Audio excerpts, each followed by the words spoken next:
Here's the brace for the 2J. Let me go over it real quick. This here is the rear part. You can notice it's like a rubber grommet. I think it's a place when you get towed where they put the hook in it. Anyways, it sits in the back, and I have a fender washer in here, and that fender washer goes into the frame because the hole is kind of big, and you tighten it on the back. Don't fully lock it down because there's a lot of play in there, and you want to do it later.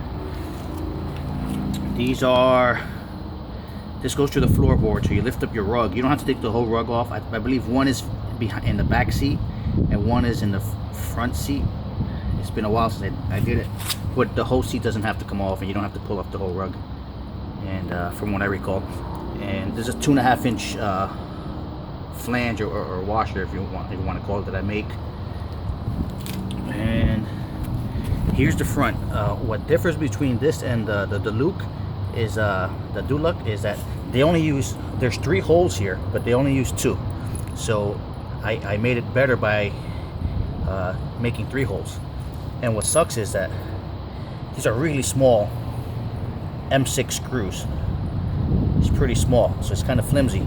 So I mean, you definitely want to use all 3. Now, because these cars are old, I had 3 in the shop, and the brace fit different on all 3.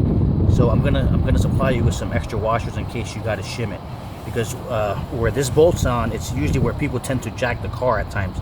So if I'm gonna give you some extra washers so way you can shim it so it can work.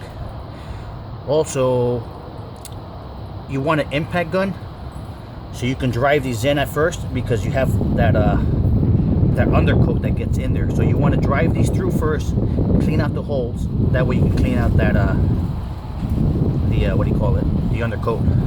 I don't recall exactly what the length was, so I'm giving you a couple of different sizes so you can play with it. And once you have these in, this determines where the back is going to fall. Once you have this in, you can tighten it up, and then you start tightening these up as well. And that's pretty much it. There's I'm gonna give you some extra washers. Maybe you might. I'm not. You shouldn't have to use shims on here.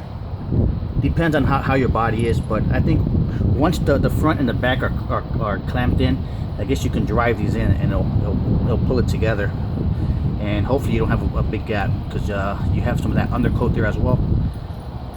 But for the most part, you should be pretty good.